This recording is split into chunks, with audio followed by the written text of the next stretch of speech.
Como os irmãos bem sabem, estamos fazendo a exposição da carta do apóstolo Paulo aos Colossenses. Então, convido os irmãos a abrirem as suas Bíblias na carta do apóstolo Paulo aos Colossenses.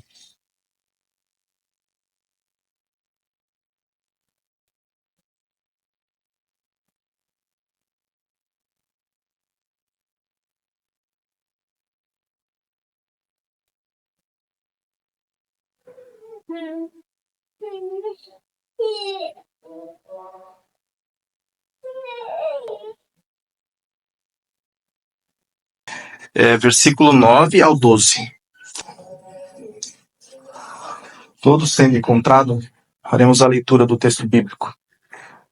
Por essa razão, nós também, desde o dia em que ouvimos, não cessamos de orar por vós, e de pedir que sejais cheios do conhecimento da sua vontade, em toda a sabedoria e inteligência espiritual, para que possais andar dignamente diante do Senhor, agradando-lhe em tudo, frutificando em toda boa obra e crescendo no conhecimento de Deus, fortalecidos em todo o poder segundo a força da sua glória, em toda a paciência e longanimidade com gozo, dando graças ao Pai que nos fez idôneos para participar da herança dos santos na luz. Oramos ao Senhor. Senhor nosso Deus, nós te agradecemos nesta noite pela graça que o Senhor tem nos dado de estarmos reunidos. E nesse momento tão santo, tão precioso, a qual as Escrituras Sagradas estão abertas e a sua palavra será exposta, que o Senhor dê graça para que a sua palavra possa nos edificar nesta noite. Que nós possamos sermos iluminados pela sua palavra, a fim de sejamos cheios do pleno conhecimento da sua vontade. É o que nós te pedimos e te oramos no nome precioso de nosso Senhor Jesus. Amém. Esse é o nosso sermão de número 3, que já estudamos nessa carta. Trazendo aqui o contexto da igreja de Colossenses.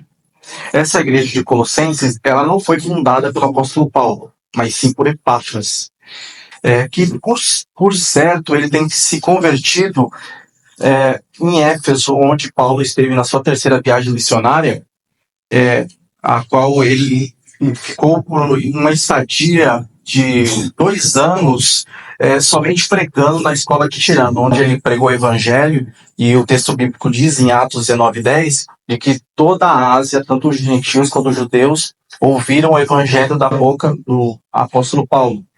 E então, por certo, após a sua conversão, ele retornando à sua terra natal, ele tem pregado e testemunhado o evangelho na sua região, onde ele reside na região do Vale do Rio Lico, na frincha da província romana, onde houve ali conversões na cidade de Colossos, e uma igreja ali foi, então, formada.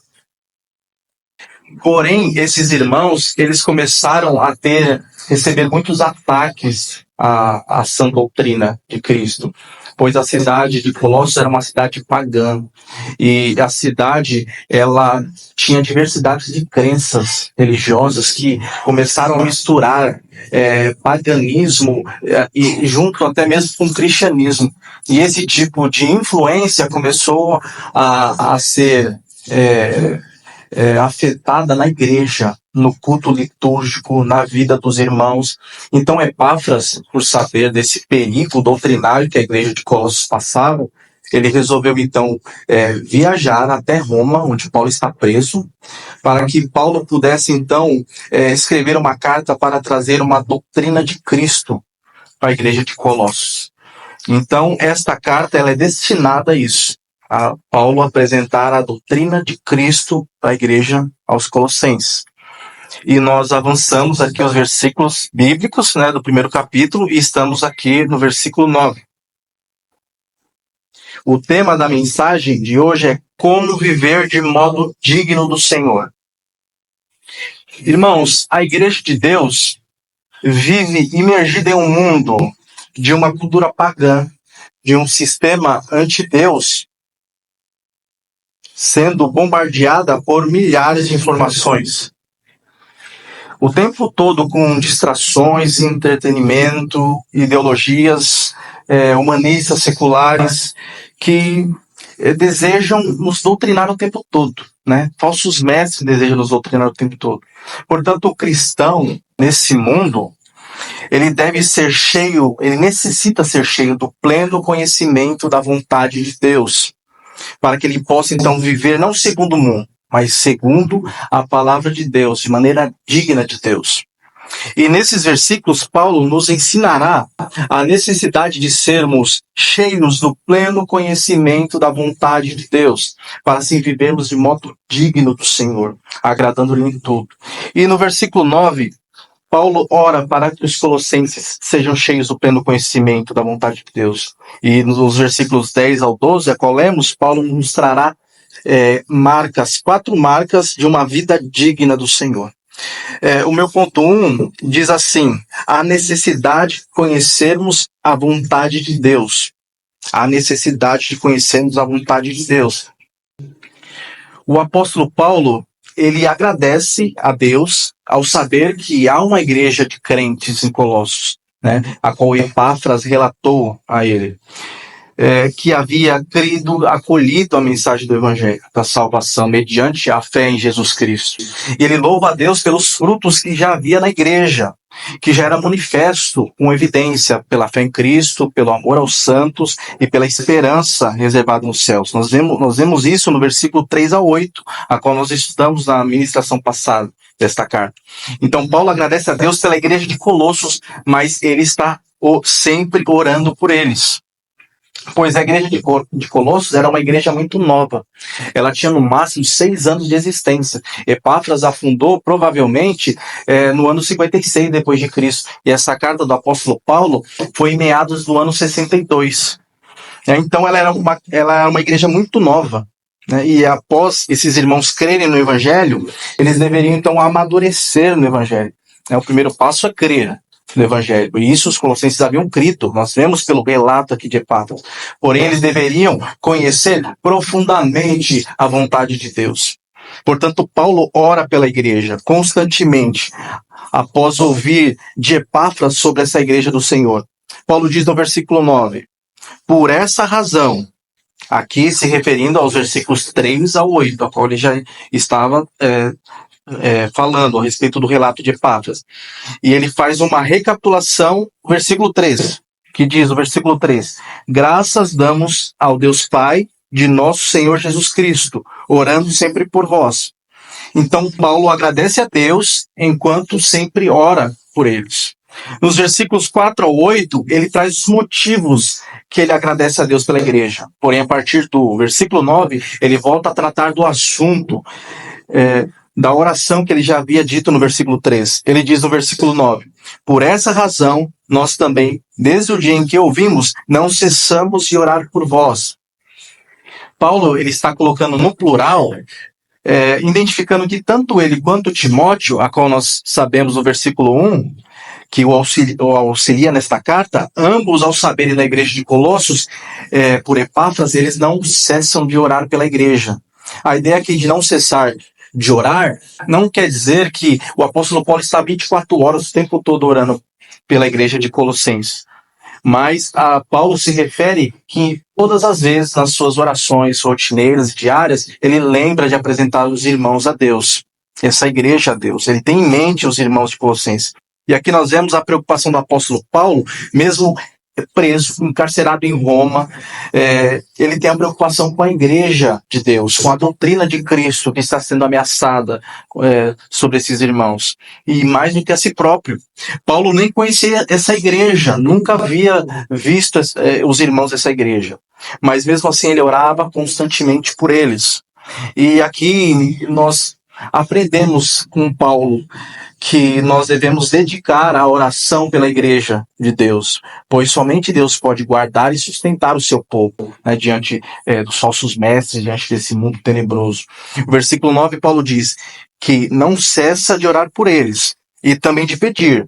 Paulo primeiro informa que ele não cessa de orar pelos irmãos e ele diz que pede a Deus, informando agora o conteúdo da oração. Ele diz que sejais cheios do conhecimento da sua vontade, Paulo, ele não está orando para que Deus prospere materialmente essa igreja, para que Deus cumpra o desejo do coração dos irmãos de Colossos. Mas Paulo, a sua oração é muito mais profunda. Não que essas orações não sejam legítimas. Nós pedimos a Deus saúde, prosperidade, bênçãos, mas a preocupação de Paulo é muito mais profunda. É que os irmãos conheçam plenamente a vontade de Deus, que eles sejam cheios do pleno conhecimento da vontade de Deus. Os irmãos percebem que toda a oração de Paulo, nos versículos 9 ao 12, sobre o conhecimento e vida com Deus, já era de fato uma realidade aos irmãos de Colossos. Como nós vemos no relato de Epáfras, no versículo 3. Por exemplo, eles tinham crido no Evangelho pela fé em Jesus Cristo. Eles receberam o conhecimento da verdade. O Evangelho gerou neles fé, amor e esperança reservada dos céus. E eles estavam frutificando no Senhor. Porém, a oração de Paulo é que eles abundem sobre todas essas coisas e que compreendam de uma maneira mais completa e profunda o pleno conhecimento da vontade de Deus. A ideia do pleno conhecimento da vontade de Deus se refere que o cristão ele deve transbordar de Deus, ele deve se encher de Deus. É como um copo que deve estar preenchido, ele deve transbordar, né? E a igreja de Colossos era uma igreja de novos convertidos, que ainda não tinham profundidade do conhecimento de Cristo. E a preocupação de Paulo é que, por causa disso, os falsos mestres estavam tendo liberdade entre eles, né?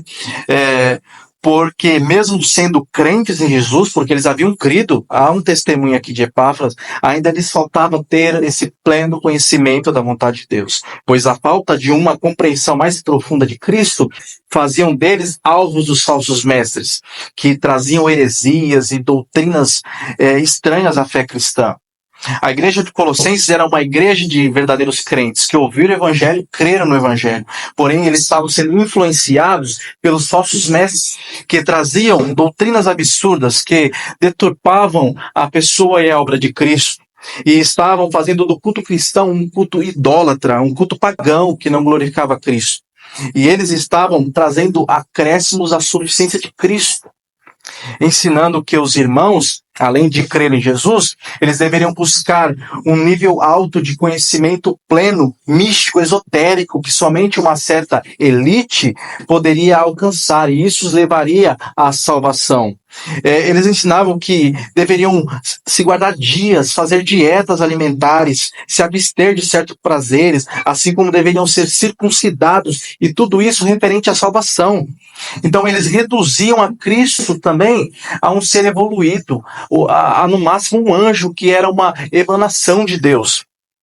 A sua teologia consistia também numa dicotomia e separação entre o espírito e o corpo, como se o corpo fosse mal, completamente mal, e o espírito fosse completamente bom. Logo, esse tipo de doutrina negava que Cristo era o Deus encarnado, o Deus homem encarnado, implicando também na negação da obra da cruz, do derramamento do sangue de Cristo para perdão e remissão dos pecados. Pois se Cristo não encarnou, ele também não morreu na cruz, ele também não derramou o seu sangue, e consequentemente também não ressuscitou dos mortos. Então também negavam a ressurreição corpórea de Cristo. Logo, isso destruía com a cristologia da igreja. Pois se Cristo é apenas um anjo e não encarnou, não morreu na cruz, não ressuscitou dos mortos, o que sobra do cristianismo? Nada. Não sobra absolutamente nada. Né? E essa heresia ameaçava gravemente as bases centrais da fé cristã. E os colossenses só estavam tolerando e aceitando esse tipo de ensino porque eles faltavam o pleno conhecimento da vontade de Deus. Por isso Paulo está orando por eles, né? E a igreja hoje, tanto no Brasil como no mundo, lhes falta isso. Necessitam ter o conhecimento de Deus, precisam saber da vontade de Deus, pois nós vemos a quantidade de heresias absurdas que acontecem nos cultos aí fora, por qual são aceitos por 99% das igrejas no Brasil e no mundo, que não possui qualquer fundamentação bíblica, são pregações totalmente antropocêntricas, voltadas ao homem, que não está centrada em Cristo, mas apenas em atingir os seus corações, os seus anseios, que nada tem a ver com o Evangelho, e enfatizando doutrinas heréticas que anulam a suficiência de Cristo, como, por exemplo, quebras de maldição, como se Cristo não tivesse resolvido todo o problema da maldição na cruz, pois ele mesmo se fez maldito no nosso lugar para que nós fôssemos benditos de Deus, não é? Assim, anulando a obra da cruz de Cristo. Cultos como batalha espiritual, como se Deus e diabo tivessem em igualdade, né? Tivessem numa batalha igual, assim anulando a soberania de Deus e a onipotência de Deus sobre todas as coisas. Cultos de campanhas para ser abençoado, como se em Cristo nós já não desfrutássemos de toda sorte de bênçãos espirituais nos lugares celestiais em Cristo Jesus, né? Como dizem Efésios. Eles, salvação por meio de obras, ensinando a fé em Cristo e mais algumas coisas, assim, esvaziando a suficiência da obra completa de Cristo. Como Cristo mesmo disse, está consumado, né? Então, todas essas doutrinas só são aceitas pela grande maioria das igrejas do Brasil e no mundo porque eles carecem do pleno conhecimento da vontade de Deus. É por isso que eu quero enfatizar essa frase, pleno conhecimento da vontade de Deus, porque é aquilo que nós necessitamos e precisamos como igreja. E por isso que Paulo ora pelos colossenses, e por isso que nós devemos também orar pelas igrejas no Brasil e no mundo, né? O apóstolo Paulo, ele dedica o capítulo 2 inteiramente para refutar as falsas doutrinas, com a doutrina de Cristo. Porém, já no capítulo 1, ele vai estabelecendo uma doutrina reta, né, de como os crentes devem viver para o seu inteiro agrado. Algo muito importante que nós precisamos também saber, que as doutrinas, irmãos, não são somente para teólogos, é somente para quem é pastor. As doutrinas, elas são algo muito importante para a igreja, porque ela não fica só no culto litúrgico, ela não fica só nos livros de teologia ou nas conversas teológicas, mas as doutrinas na igreja, elas influenciam drasticamente a maneira de como nós vamos viver, de como nós vamos enxergar o mundo, a vida, cuidar dos filhos, viver o casamento, viver segundo a vontade de Deus, tudo isso se implica pela doutrina que se lhe é pregada, não é? E um exemplo aqui que podemos aqui dizer, aqui dentro do contexto dos irmãos de Colossenses, se os irmãos aqui creem que o espírito é bom e todo o corpo é mau, e faz essa dicotomia, logo, nós podemos viver uma vida imoral, pois se nosso corpo é mau, logo, o nosso corpo está apenas seguindo o cursor dele, da sua natureza. Ou nós podemos também ir para outro extremo e virarmos legalistas, né? E nos privarmos de todo e qualquer prazer que nem mesmo a Escritura proíbe, trazendo punição ao nosso corpo até. E essas coisas, elas anulam o viver de modo do agrado de Deus, do modo do evangelho a qual Deus nos descreve nas Sagradas Escrituras. E parece que esses cristãos, por não terem pleno conhecimento da vontade de Deus, já estavam vivendo de uma maneira que não agradava a Deus, que não era digna do Senhor. Por isso, a oração de Paulo, dizendo, vocês precisam ser cheios do pleno conhecimento da vontade de Deus. A ideia do pleno conhecimento da vontade de Deus, irmãos, não traz a ideia de conhecermos toda a mente de Deus. Até porque Deus é infinito, nós somos seres finitos, né? Nós somos criatura. Não podemos conhecer de maneira exaustiva e completa a Deus, não podemos esquadrinhar a Deus, não podemos conhecer todos os seus desígnios, decretos e propósitos que Ele estabeleceu desde antes da fundação do mundo. Podemos dizer que a vontade de Deus, para fins pedagógicos, ela possui dois aspectos, que podemos chamar de vontade oculta ou vontade revelada. Vontade oculta e vontade revelada. O que quer dizer vontade oculta e vontade revelada? A vontade oculta faz parte dos decretos eternos de Deus, a qual está na mente de Deus. Ele não achou graça de nos revelar. Por exemplo, nós não sabemos detalhes da nossa vida, nós não sabemos o nosso futuro, nós não sabemos o nosso amanhã, as coisas que Deus já decretou. Nós não sabemos isso. E Deus, ele reservou isso na sua própria mente, no beneplácito da sua vontade. E essas coisas estão na mente de Deus. Porém, também existe a vontade de Deus revelada, a qual ele graciosamente nos revelou por meio das Sagradas Escrituras, a fim de que nós o conheçamos, os seus preceitos, os seus mandamentos, e nós possamos, então, ter um relacionamento com Deus. Mas a maioria dos evangélicos, o que fazem? Eles invertem essa ordem. Os cristãos, ao invés de buscarem a vontade de Deus revelada nas Escrituras, eles buscam uma vontade de Deus oculta, que está na mente de Deus. E por isso permanecem cegos, insensatos, pois não conhecem a vontade de Deus para suas vidas, que estão claramente revelada nas Sagradas Escrituras. Por isso lhes falta sabedoria e lhes falta entendimento espiritual. E nisso são enganados pelos falsos mestres, a qual dizem trazer conhecimentos de mistérios, que por fim contradizem o evangelho claro e revelado na Bíblia, que estão nas Escrituras. Eu desejo fazer com os irmãos uma digressão. Digressão significa que vamos sair um pouco da exposição do texto, porque eu quero explicar de uma maneira mais clara esse aspecto teológico para os irmãos sobre o que é a vontade de Deus oculta e o que é a vontade de Deus revelada. Eu vou utilizar um versículo bíblico para que os irmãos possam elucidar melhor essa questão e possam compreender a exposição que estamos fazendo, entender esse conceito, né, de vontade oculta e vontade revelada. O que significa vontade encoberta ou oculta é a vontade de Deus revelada. E qual a implicação desse entendimento, desse conceito para a igreja? Eu quero que os irmãos abram comigo no livro de Deuteronômio, capítulo 29, versículo 29. É um dos 5 livros que Moisés escreveu, o 5º livro da Escritura. Deuteronômio, capítulo 29, versículo 29.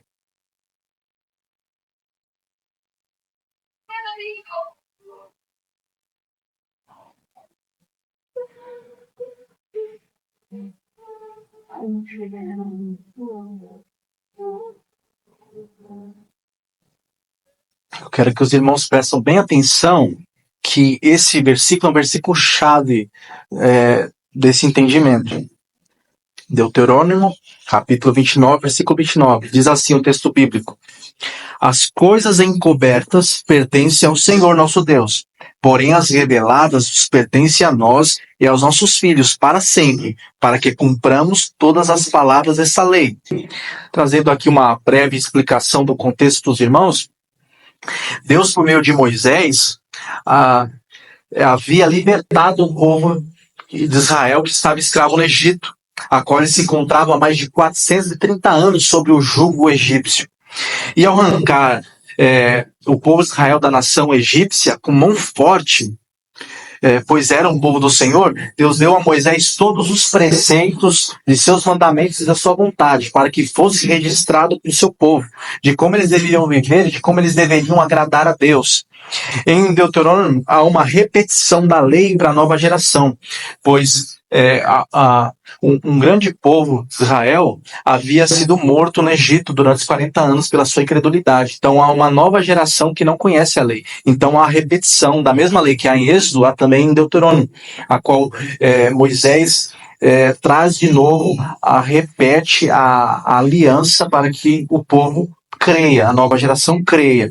E aqui ele já está no capítulo 29, no final do livro. Moisés já havia entregue todos os mandamentos da vontade de Deus, que é o Pentateuco, a Torá. Então ele diz essas palavras: as coisas encobertas que são as coisas reveladas, que estão ocultas, que não foram reveladas, elas pertencem ao Senhor nosso Deus. Porém, as reveladas pertencem a nós e aos nossos filhos, para que cumpramos todas as palavras dessa lei. A ideia aqui é que aquilo que Deus não revelou na Escritura pertence a Deus e está na mente de Deus. Nós não devemos nos preocupar com isso, devemos apenas crer na sua soberania, que Ele é o que governa toda a história, autor da história. Porém, aquilo que Deus revelou nas Sagradas Escrituras pertence a nós e aos nossos filhos. Gênesis e Apocalipse, os 66 livros da Bíblia, pertencem a nós e aos nossos filhos, irmãos. Aqui, trazendo já no contexto da igreja, quando nós temos o Novo Testamento, a revelação completa revelada a nós, né? A qual o próprio Deus ele não se ocultou de nós, ele se revelou a nós. O Deus que é insondável, o Deus que é inescrutável, transcendente, ele se fez imanente, ele se revelou pelas Sagradas Escrituras, por meio dos profetas do Antigo Testamento, por meio de eventos sobrenaturais, ele se revelou por meio de Cristo, na sua encarnação, na sua pessoa, a qual é o Emanuel, Deus conosco. Ele se revelou por meio dos apóstolos,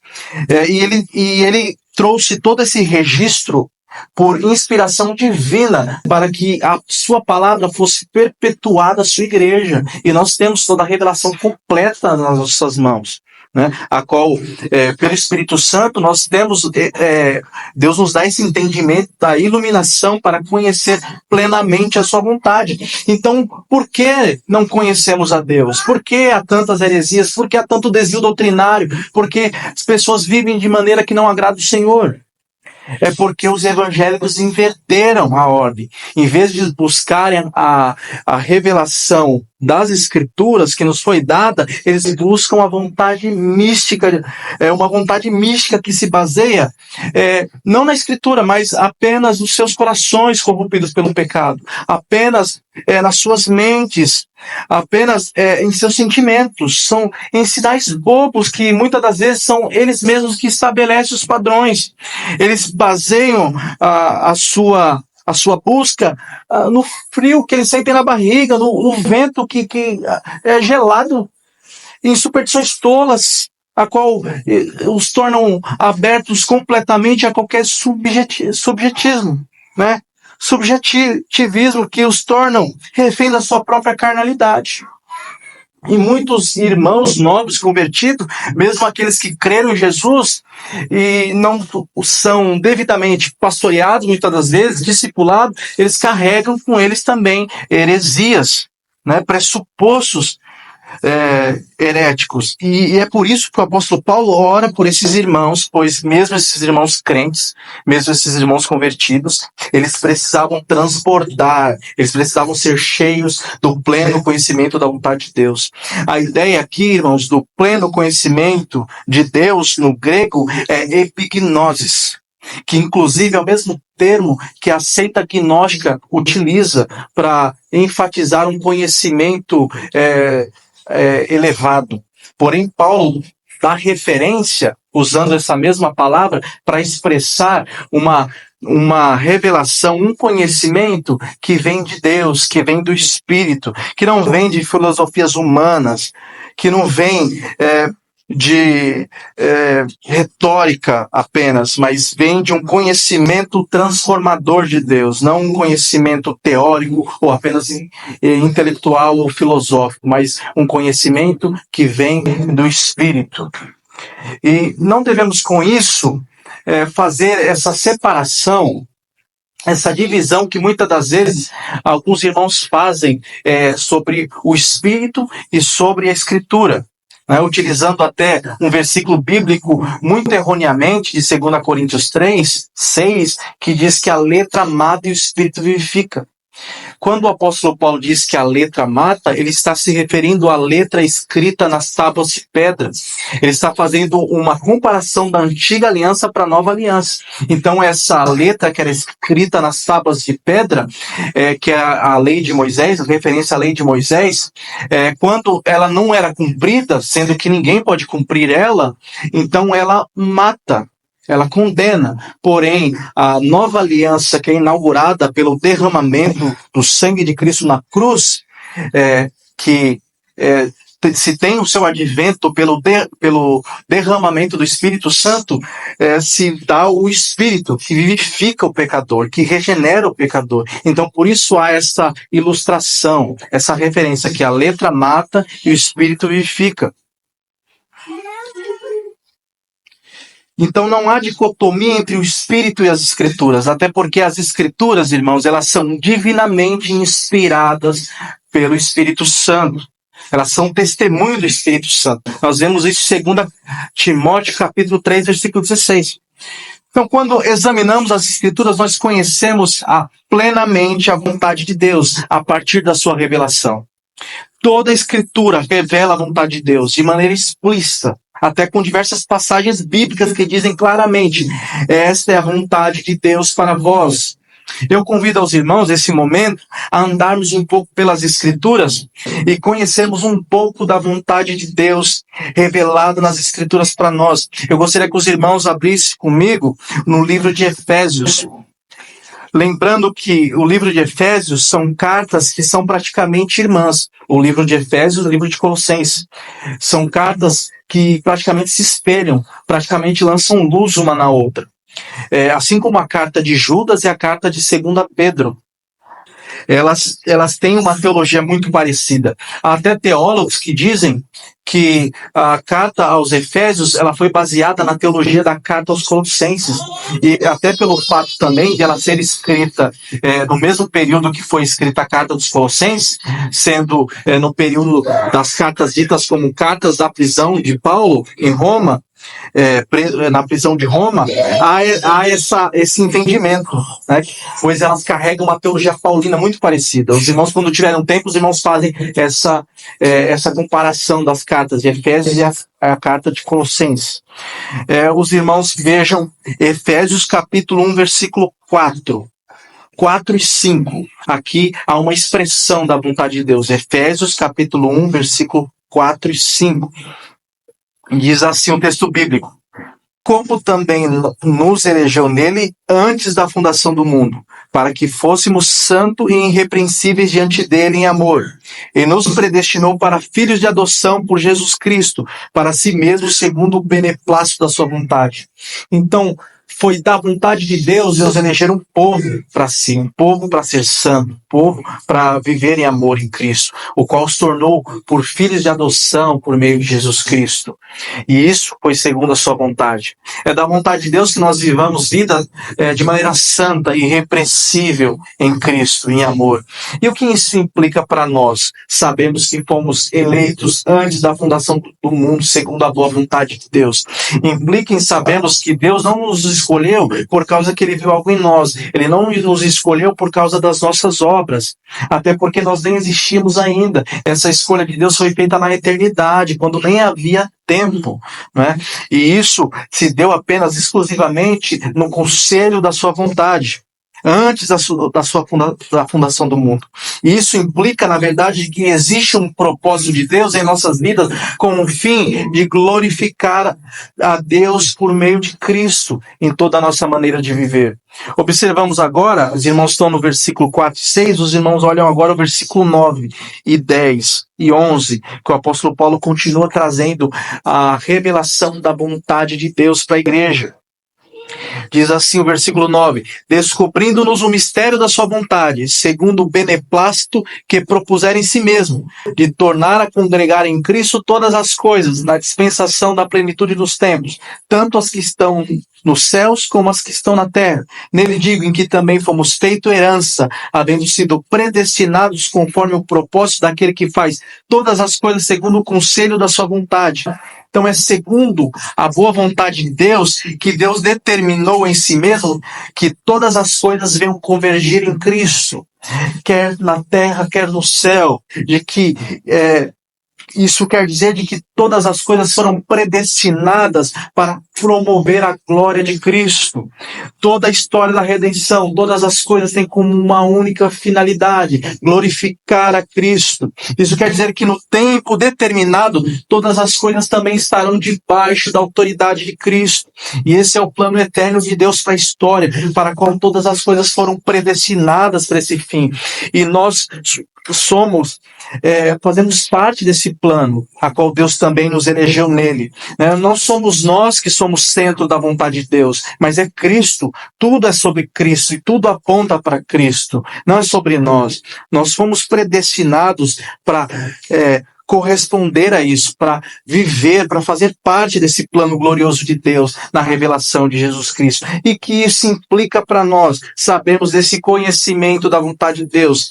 É que se esse é o plano de Deus, logo toda a minha vida, todo o meu viver, todo o meu ser, toda a minha história, tudo que eu faço, as minhas ações, tudo deve ser para a glória de Cristo. Tudo deve ter essas lentes hermenêuticas de ver Cristo e Ele ser glorificado em toda a minha maneira de viver.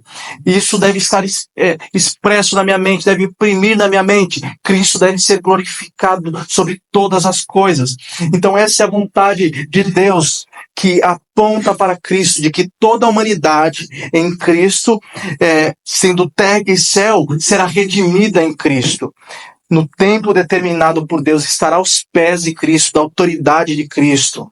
E esse é o entendimento que faz ponte direto com o que nós estamos estudando com Colossenses, porque após a oração de Paulo aqui em Colossenses, nos versículos que estamos estudando 9 ao 12, Paulo inicia nos versículos adiante uma exposição da autoridade, da primazia, da supremacia de Cristo sobre todas as coisas.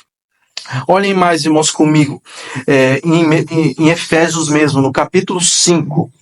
Os irmãos estão no capítulo 11, irmãos, avançam mais alguns capítulos. No capítulo 5 de Efésios, do versículo 17 e 18, aqui o apóstolo Paulo fala mais do conhecimento de Deus, da vontade de Deus para a sua igreja, para o seu povo.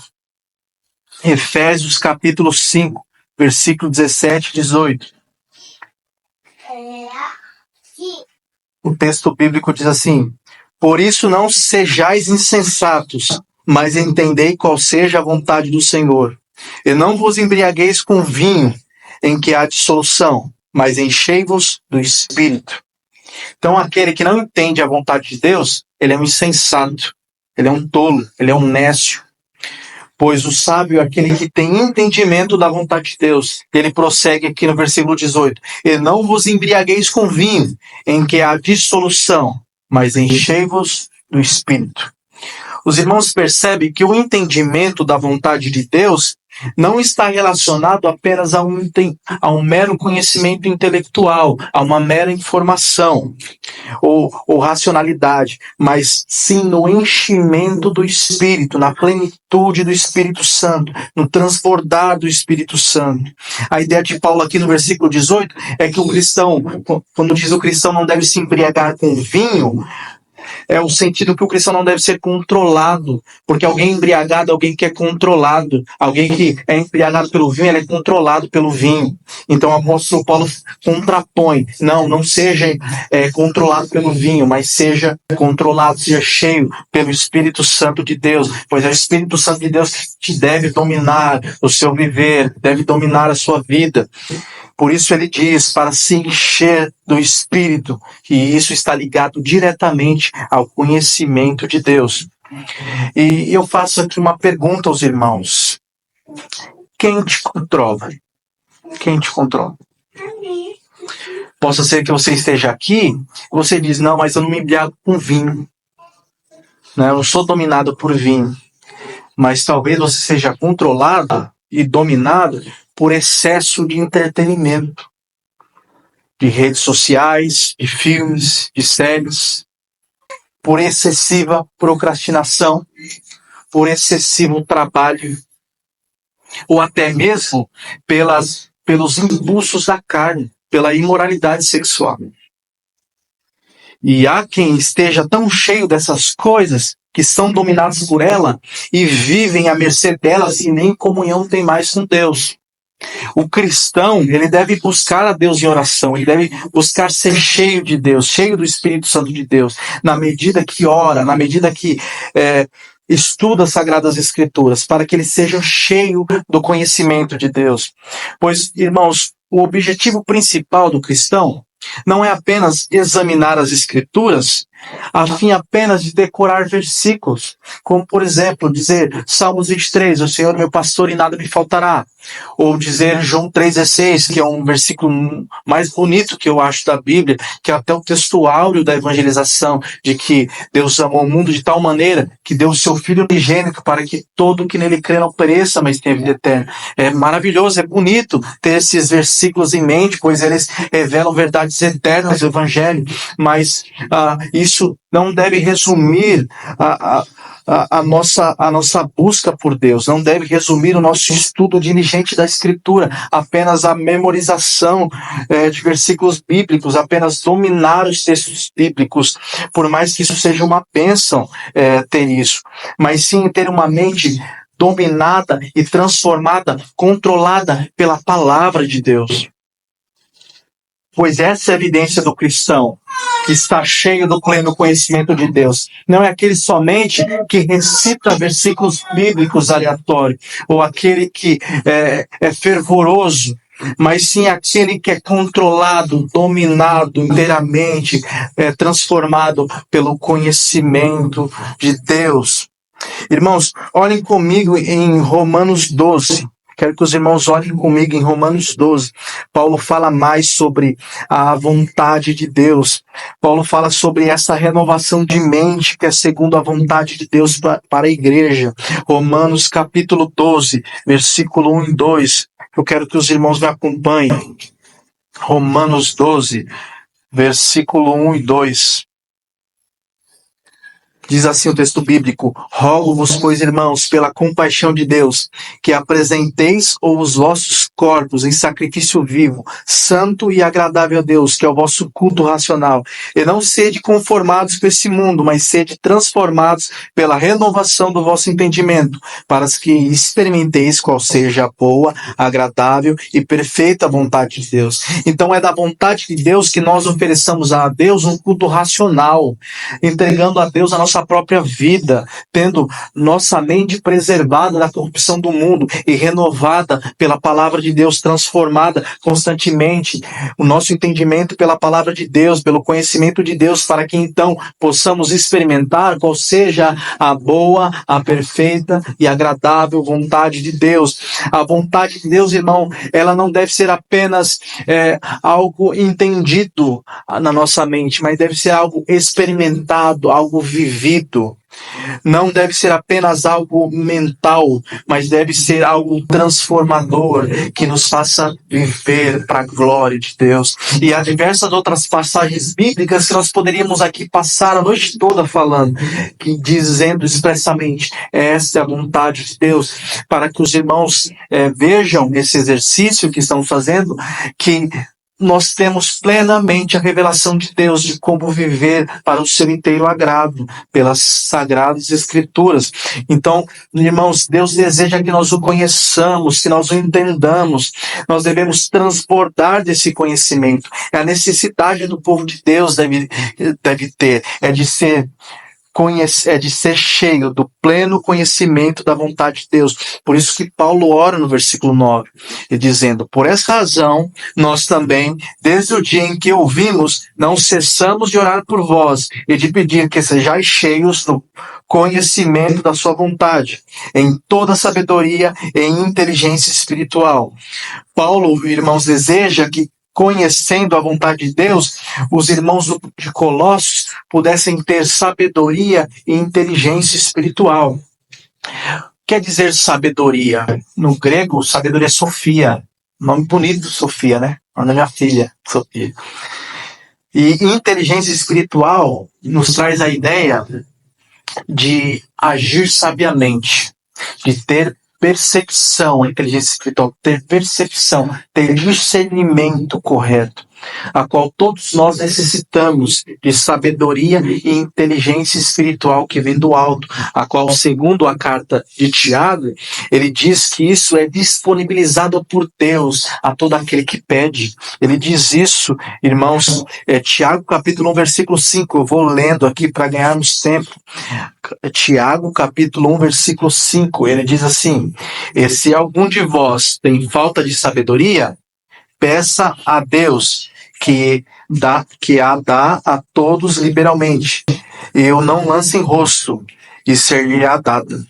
Quer dizer, todos nós, podemos diante de Deus buscar sabedoria, orar por sabedoria, pois Deus, Ele concederá liberalmente para nós a sabedoria para vivermos de maneira que agrada a Deus.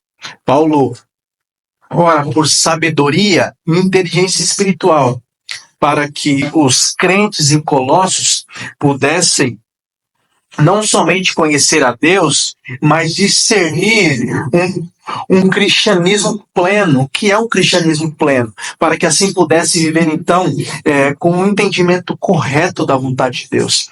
E Paulo nos mostra onde nós podemos encontrar também a sabedoria de Deus, o conhecimento de Deus, a inteligência de Deus, a qual ele mesmo aqui ora e pede a Deus. Os irmãos estão no capítulo 1 de Colossenses, quando nós estamos estudando, os irmãos olham o capítulo 2 de Colossenses. Capítulo 2 de Colossenses, versículo 2 e 3.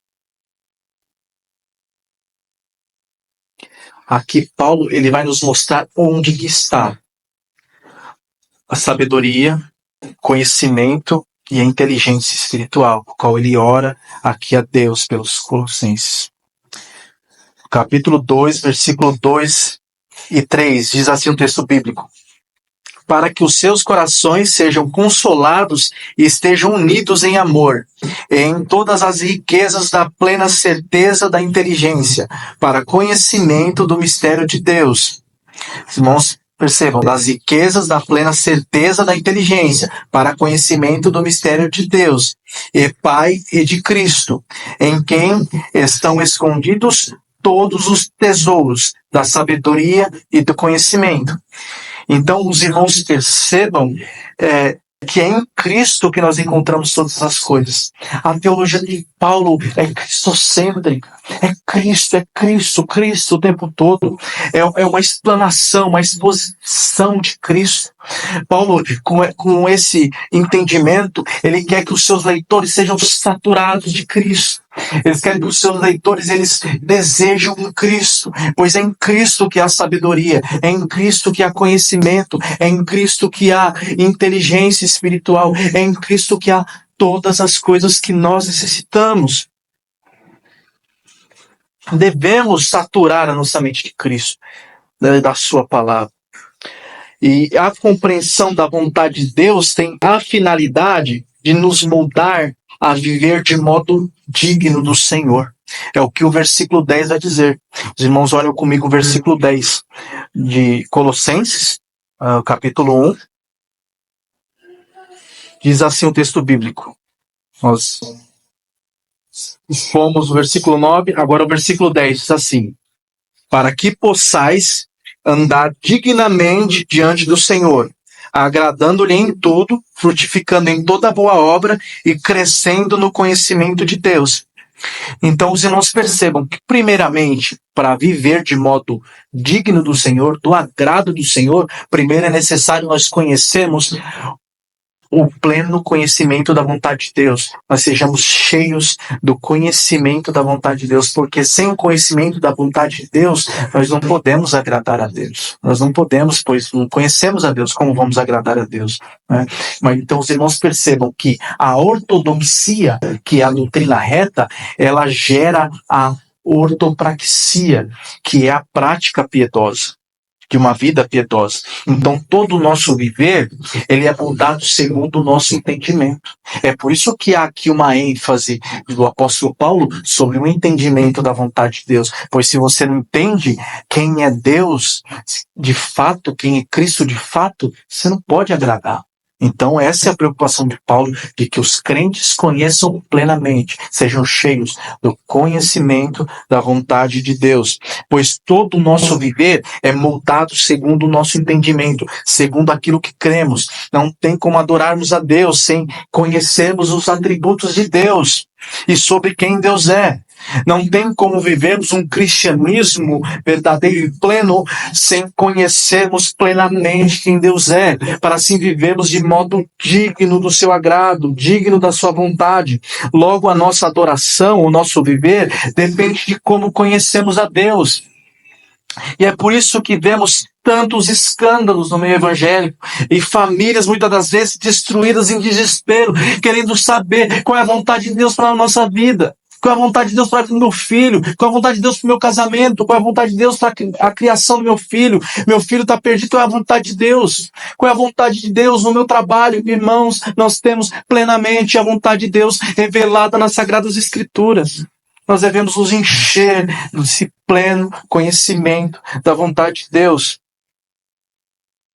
E assim viver de modo digno do Senhor.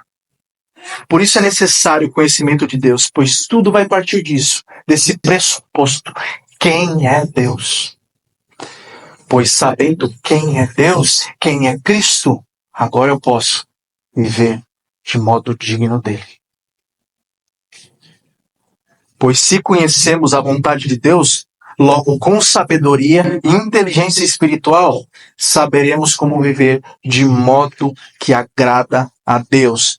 Por isso Paulo ora pelo pleno conhecimento de Deus, sendo acompanhado pela sabedoria e inteligência espiritual. Ficaremos aqui só, irmãos, no ponto 1. Na próxima ministração nós daremos continuidade nos versículos 10 ao 12, pois eu quero enfatizar bastante esses versículos, pois esses versículos eles vão nos trazer uma riqueza espiritual muito grande, a qual nós devemos nos encher desse pleno conhecimento da vontade de Deus. Mas diante do estudo que tivemos, podemos fazer algumas aplicações finais. A primeira aplicação: o cristão deve viver uma vida de orações regulares. Primeira aplicação: os crentes, os cristãos, devem viver uma vida de orações regulares. E eu pergunto aos irmãos: como está a sua vida de oração? Como está a sua vida devocional diante de Deus? A sua comunhão com Deus? Você tem orado? Você tem lembrado de orar pelo seu crescimento espiritual, pela igreja de Deus, pelo pleno conhecimento da vontade de Deus? Ou você simplesmente ignora a oração? Deus deseja que nós oremos. Em Filipenses 4:6 diz assim: não estejais inquietos por coisa alguma, antes as vossas petições sejam tudo conhecidas diante de Deus, pela oração e súplica com ação de graças. Deus deseja que nós oremos. Nossas orações não devem ficar encobertas, elas devem ser elevadas a Deus, as nossas petições. Então, irmãos, reserve momento de oração para falar com Deus. Nós sabemos que uma vida é corrida, tantas coisas nós temos, e muitas das vezes nós vamos deixando de lado, mas reserve momento de adoração, momento de comunhão, momento de oração a Deus, para interceder pelos seus familiares que ainda não conhecem a Cristo. Ore pela igreja do Senhor para que ela seja cheia do conhecimento de Deus, seja cheia do Espírito Santo. Além da oração também nos trazer consolo do Espírito Santo, ela também alinha a nossa vontade com a vontade de Deus. Pois é através da oração que Deus nos dá paz. Através da oração que Deus nos pacifica. Através da oração que Deus nos transmite calma, nos transmite confiança. É através da oração. Deus deseja que nós oremos. Não existe, irmãos, vida cristã saudável sem oração. A vida cristã é vida de oração. Todos os homens de Deus na história oram, porque isso mostra a dependência de Deus. Nós dependemos de Deus, por isso devemos orar. Uma segunda aplicação: devemos buscar o conhecimento da vontade de Deus no estudo diligente das Sagradas Escrituras. Então, mesmo que você tenha ouvido e crido no Evangelho, você diga: eu creio, eu entendi o Evangelho. mas é da vontade de Deus que você o conheça profundamente. Pois a vida cristã não é uma vida estagnada, mas é uma vida que prossegue, né? Como Oséias diz, prossigamos em conhecer o Senhor. Então o Senhor deseja que nós conheçamos profundamente e seja a cada dia mais conformado à imagem de Cristo. Não adianta você viver a semana toda, segunda a sábado, tão cheio das coisas desse mundo, tão cheio de entretenimento, tão cheio de afazeres que tomam todo o seu tempo, que muitas das vezes poderiam ser deixados para depois, ou pelo menos poderiam ser organizados para se conciliar com uma vida devocional. Mas você se enche dessas coisas, você se enche de informação, você se enche de cultura, você se enche de tantas informações e você não se enche de Deus. Então, quando você vem aqui no domingo, 1h30 não vai te encher de Deus. 1h30 não te enche de Deus. É necessário que você viva uma vida para ser cheia do Espírito Santo de Deus. Uma pregação de 1 hora não vai te encher de Deus, mas que vai encher de Deus é você, a partir de agora, você dizer: Senhor, eu quero viver de modo digno do Senhor. Então agora você vai começar a ser cheio do pleno conhecimento da vontade de Deus. Então isso você precisa labutar. Você precisa orar. Tem uma expressão, a gente fica ouvindo que ele diz orar e labutar, que é orar e trabalhar. É isso que nós precisamos, nos debruçar na Escritura e conhecer esse Deus maravilhoso, para que então nós possamos sermos conformados à imagem dele. Então faça devocionais diários e busque ler as Escrituras diariamente com um propósito real de conhecer a Deus, de encontrá-lo nas Sagradas Escrituras, de olhar a cada linha e procurar Cristo. Olhar a cada linha da Escritura, a cada passagem bíblica, querendo Cristo, com sede de Cristo, com sede de conhecer a Deus, esse Senhor, esse Deus maravilhoso que me formou, que perdoa os meus pecados, que me elegeu antes da fundação do mundo. Eu quero conhecer Deus. Peça a Deus. Encha-se de Deus. E não há nenhum outro lugar que nós possamos encontrar Deus a não ser nas Sagradas Escrituras. Pois é nas Sagradas Escrituras que nós teremos a mente de Cristo e podemos viver para o seu inteiro agrado. Então não rejeite o conhecimento de Deus. E aqui a minha conclusão para encerrarmos. O apóstolo Paulo não cessa de orar pelos colossenses, para que eles sejam cheios do pleno conhecimento da vontade de Deus, para que vivam um cristianismo pleno e digno do Senhor em todas as coisas. Irmãos, essa passagem é uma oração e súplica de Paulo a Deus, pois o apóstolo Paulo sabe que nós, por nós mesmos, que os cristãos de Colossos, por eles mesmos, eles não podem ser cheios por eles mesmos. É por isso que a oração dele é direta a Deus. É Deus que enche o seu povo. É Deus que pode nos encher completamente do seu Espírito Santo, do conhecimento da sua vontade. Então a oração de Paulo é a Deus, para que Deus transforme o seu povo, para que o seu povo viva de modo digno de Cristo. Pois esse poder, ele vem de Deus, ele não vem de origem humana. Por isso, nesses versículos, ele roga a Deus. E esse deve ser o nosso pedido de oração. Deve ser conhecer plenamente a vontade de Deus, se saturar de Cristo. Todo o conhecimento de Deus, irmãos, não deve ser apenas uma mera informação na nossa mente, mas ele deve transformar as nossas afeições.